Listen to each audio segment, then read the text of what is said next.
राम राम किसान भाइयों, पशुपालक भाइयों ने, किसान भाइयों ने, सभी देखनी वीडियो बहन भाइयों ने रमेश भाई से लगेगा घना घना राम राम।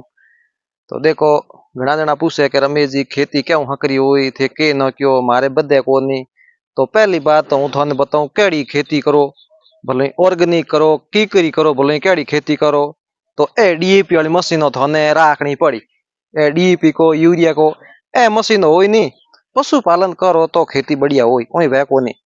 किसान के देखो के कई कई जना कह गौ आधारित खेती मतलब आ पशु आधारित खेती है। डीएपी नौको के यूरिया नौको कई नौको नहीं। तो ये पशु थन राखना पड़ी।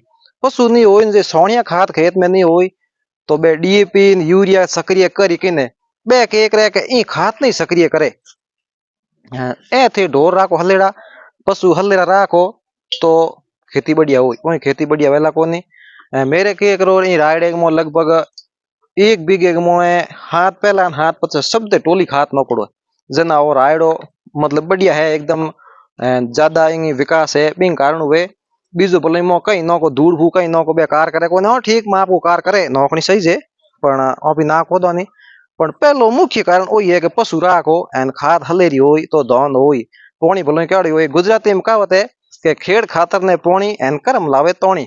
ए तीनों चीजों भेड़ी जी नहीं तो पस कर्म ऑटोमेटिक बनी जी। तो थाने ए पशु राखना पड़ी खेती करो तो एन कहना मैं तो पशु को राखो ने इयो खेती करो तो खेती वेला को तो पसे अति अति गाबरी हुई।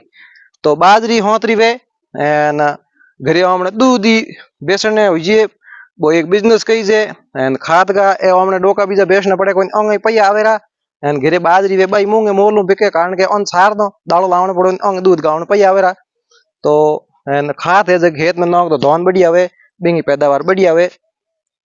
तो थाने वही कहना है कि भाई सब कमेंटों को एक ही जवाब है खेती बढ़िया करनी वे तो पशु राखो। तो ज्यादा वीडियो शेयर करियो, लाइक करबो करियो, फॉलो करबो करियो। जय सिया राम।